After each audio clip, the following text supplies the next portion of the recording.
அபிமன்யு தன் பாட்டியிடம் பேசிக் கொண்டிருந்த போது அவனுக்கு திடீரென்று ஏதோ ஞாபகத்திற்கு வந்தது. அவன் பீதியுடன், பாட்டி, என் ஈட்டி எங்க என்று கேட்டான். அதை கேட்டவுடன் பாட்டி கோபத்துடன், ஈட்டிய தொலைச்சிட்டியா? அது உன் அப்பா ஈட்டின்னு எத்தனை தடவை சொல்லியிருக்கேன், அத கூட பாத்துக்க முடியாதா? அது அவரோட ஆயுதம், அத வச்சு அவர் என்னெல்லாம் பண்ணிருக்காரு தெரியுமா? ஆனா அந்த ஈட்டிய கூட உன்னால பாத்துக்க முடியல என்று கூறினார். கோபத்துடன் தலையை பிடித்துக் கொண்டு உட்கார்ந்தான் அபிமன்யு. சொல்லு, ஈட்டியை எங்க தொலைச்ச என்று பாட்டி கோபமாக கேட்க, இத மட்டும் கேளு, ஆனா அப்பா எங்கன்னு கேட்டா சொல்ல மாட்டேன். நாம ஏன் இங்க இருக்கோம்னு கேட்டா சொல்ல மாட்டேன். இந்த உலகத்திலேயே பெத்த பிள்ளையா அவர் இவர்னு சொல்ற ஒரே ஆள் நீதான், ஆனா அவர் யாருன்னு மட்டும் சொல்ல மாட்டேன் என்று கத்திக்கொண்டு எழுந்தான். அதற்கு பாட்டி, உன்னால உன்னையே பாதுகாக்க முடியல, உங்க அப்பாவோட ரகசியத்தை மட்டும் எப்படி உன்னால பாதுகாக்க முடியும்? நீ முதல்ல உன்னை பாத்துக்கிற அளவுக்கு பெரிய மனுஷனா மாறு, அப்ப சொல்றேன் என்றா. அதை கேட்ட அபிமன்யு எதுவும் பேசாமல் கோபமாக வாசலை நோக்கி நடந்தான். இப்ப எங்க போற என்று பாட்டி கத்தினார். வேறு எங்க போவேன்? உன்கிட்ட கோச்சுக்கிட்டா போக முடியும்? நான் என் ஈட்டியை தேடி போறேன் என்றா. ஆனால் அவன் நடக்கும் போதே தடுமாறினான். அவன் காலில் யாரோ கல்லை கட்டிவிட்டதைப் போல உணர்ந்தான். அடுத்த அடி எடுத்து வைக்க தடுமாறினான். என்ன செஞ்சிட்டு இருக்க என்று அவன் பாட்டி அவன் மீது கை வைக்க அவன் நிலை தடுமாறி தரையில் விழுந்தான். பின்னர் ஒரு வயதான மனிதர் சிரிக்கும் சத்தம் கேட்டது. நீ பலவீனமாக இருக்கிறாய் குழந்தாய், சின்ன அசைவிற்கே விழுந்து விட்டாய் என்றான். உடனே அபிமன்யு எழுந்து நின்று தன்னை நிலைநிறுத்திக் கொண்டு குரல் வந்த திசையை பார்த்தான். தெய்வீக அம்சத்துடன் நீண்ட வெண்தாடியுடன் அமைதியின் உருவமாக நின்றிருந்த தாமாவை இமைக்காமல் பார்த்தான். அவனையும் அறியாமல் அவர் மேல் ஒரு பிணைப்பு உண்டானதை உணர்ந்தான். ஆனாலும் அதை வெளிப்படுத்திக் கொள்ளாமல், அப்படியெல்லாம் இல்லையே, நான் வலிமையானவன் தான் என்றான்.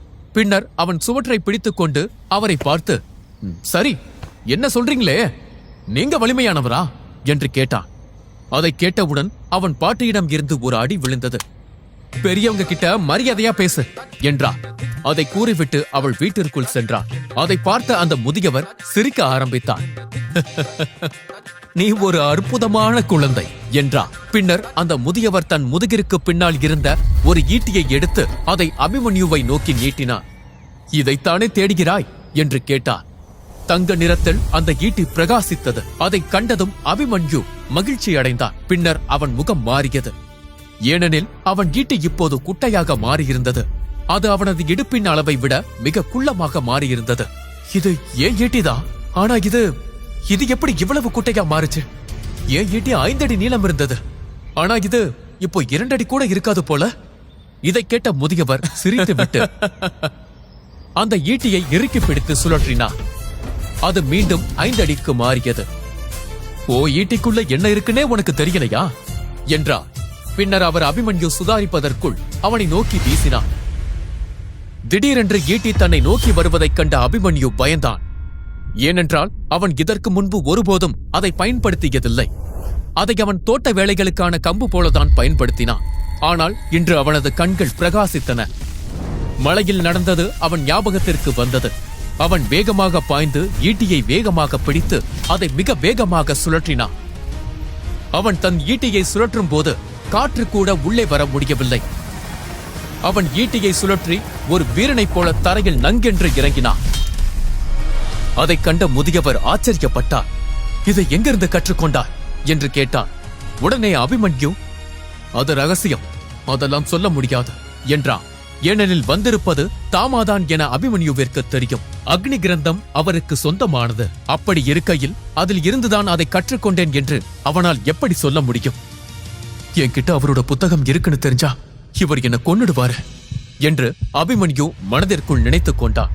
ஆனால் தாமா விடுவதாயில்லை. இந்த வித்தை உனக்கு யார் சொல்லிக் கொடுத்தது என்று விடாமல் கேட்டார்.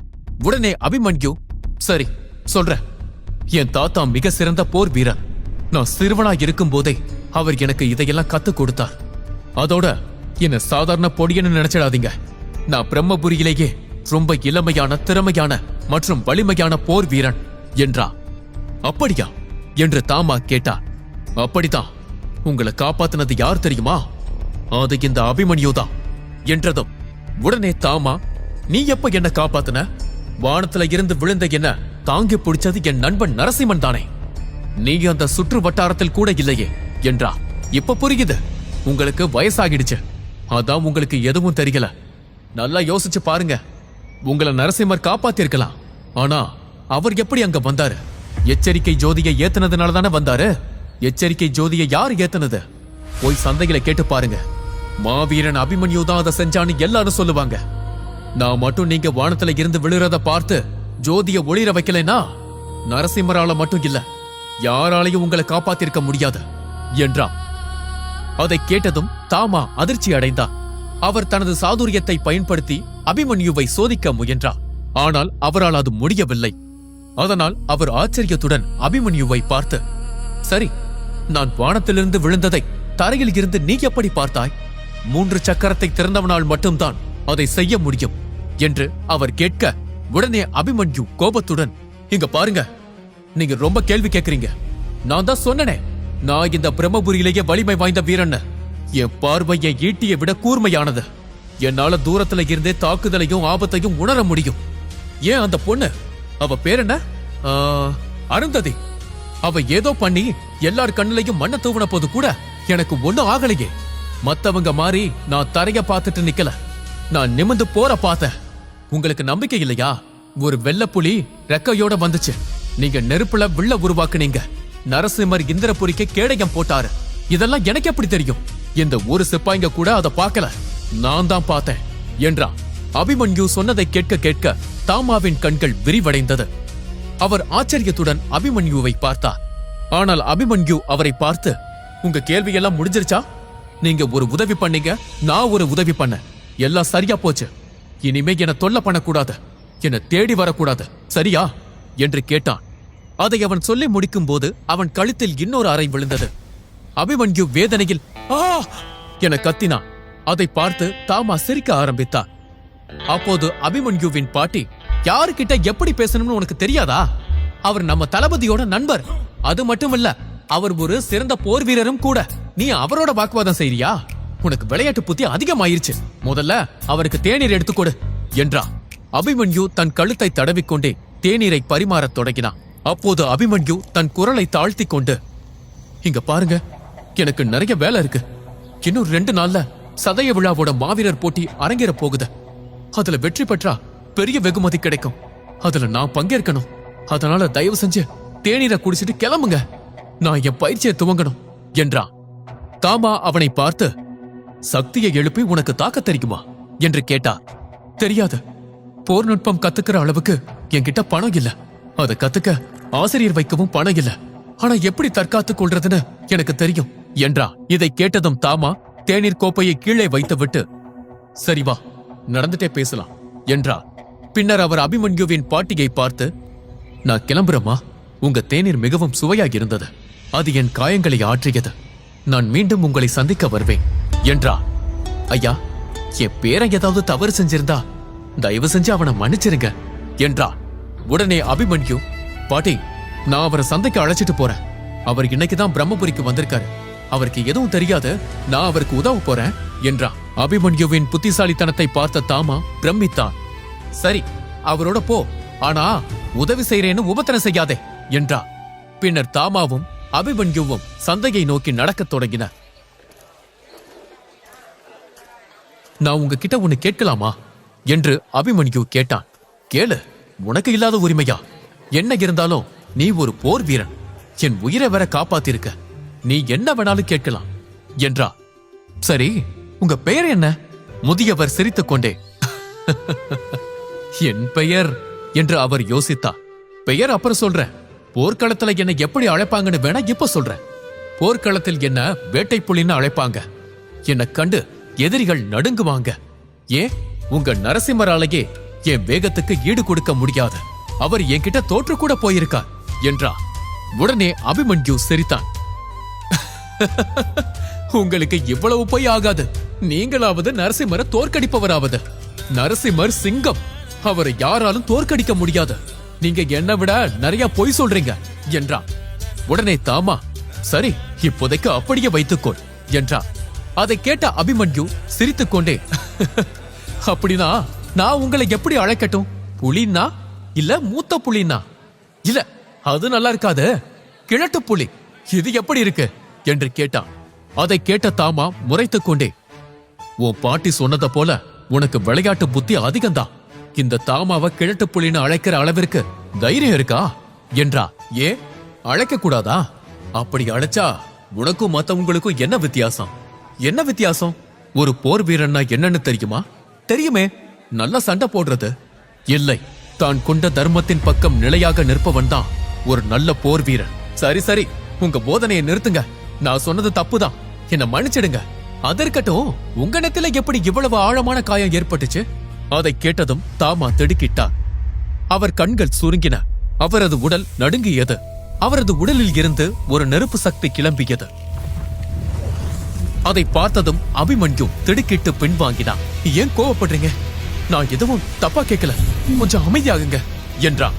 அதன் பிறகு தாமா தன்னை நிதானப்படுத்திக் கொண்டு, அபிமன்யு, அது மிகப்பெரிய கதை, அதை பிறகு சொல்கிறேன்.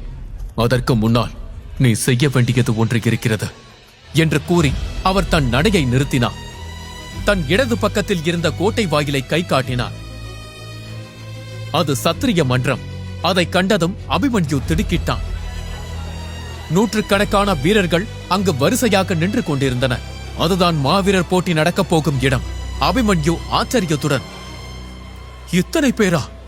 இவ்வளவு பேரை தாண்டி நான் எப்படி உள்ள நுழைய முடியும் என்று கேட்டான். அதற்கு தாமா, அதைத்தான் நான் பார்க்க விரும்புகிறேன். நீதான் போர் வீரன் ஆயிற்றே, இத்தனை வீரர்களை தாண்டி நீ உள்ளே நுழைந்து மாவீரன் என்று நிரூபித்து காட்டு என்றா. சத்திரிய மன்றத்தின் வாசலில் காவலாளிகள் கூடியிருப்பதையும் அவர்கள் ஒவ்வொரு ஆளாக விசாரித்து உள்ளே அனுப்புவதையும் அபிமன்யு பார்த்தான். அந்த சமயத்தில் யாரோ அபிமன்யுவை ஒதுக்கி தள்ளினர். கருப்பு உடையணிந்து 15 பேர் கொண்ட குழு வேகமாக முன்னால் வந்தது. உடனே அபிமன்யு, நீங்க என்ன குருடர்களா? ஆள் நிக்கிறது கண்ணுக்கு தெரியலையா என்று கத்தினா. உடனே அந்த கூட்டம் நின்றது. அந்த கூட்டத்தை தலைமை தாங்கிய ஒரு இளம் வீரன் திரும்பி அபிமன்யுவை பார்த்தான். யார்னே? ஆளையும் உடையும் பாரு, பிச்சைக்கார மாதிரி இருந்துட்டு வீரர்கள் இருக்கும் இடத்தில் உனக்கு என்ன வேலை என்று கேட்டான். அதை கேட்டு கோபம் கொண்ட அபிமன்யு, நான் அபிமன்யு, பிரம்மபுரியோட வலிமை மிக்க போர் வீரன் என்றான். அப்படியா? மன்னிச்சிடுங்க போர் வீரரே, நாங்க உங்களை பார்க்கல, பார்க்கிற அளவுக்கும் உங்ககிட்ட ஒண்ணும் இல்ல என்று கேலி செய்தான். அபிமன்யுவை ஏளனம் செய்த அவன் பெயர் தரணி. இந்திரபுரியின் சக்தி வாய்ந்த ஒரு படையின் தலைவரான ராஜேந்திரனின் மகன். பிரம்மபுரியின் மாவீரர்களுக்கான போட்டியில் கலந்து கொண்டு முதல் பரிசை தட்டி பறிக்க வேண்டும் என்ற வெறியோடு அவன் வந்திருக்கிறான். தரணி அபிமன்யுவை பார்த்து, முதல் சக்கரத்தையே திறக்காத நீ எல்லாம் போட்டிக்கு வரலாமா என்று கேட்டான்.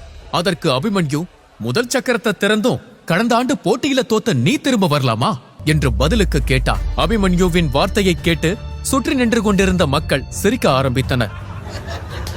இதை பார்த்த தரணியின் கோபம் அதிகரித்தது. அவன் தன் ஆட்களை, என்ன வேடிக்கை பார்த்துட்டு நிக்கிறீங்க, அவன் கைகால்களை உடைங்க, அவன் எப்படி போட்டி போடுறான்னு நானும் பாக்குறேன் என்றான். கருப்பு உடையணிந்த கூட்டத்தில் இருந்த ஒருவன் அபிமன்யுவை நோக்கி பாய்ந்து வந்தான். அங்கிருந்த அனைவரின் கவனமும் இங்கு திரும்பியது. அங்க பாருங்க, ஒரு சண்டை வர போகுது, இன்னைக்கு நல்ல வேடிக்கை இருக்கு என்று அனைவரும் சிரித்து ஆரவாரம் செய்ய ஆரம்பித்தனர். தாமா ஒதுங்கி நின்று கொண்டான். கண்களில் தீரத்தோடு நிமிர்ந்து பார்த்தான் அபிமன்யு. இனி அவன் எங்கும் எதற்கும் நிற்கப் போவதில்லை. பிரம்மபுரி அதன் காவலனை காணப் போகிறது. ஆட்டம் ஆரம்பம். அபிமன்யுவை அழைத்து வந்த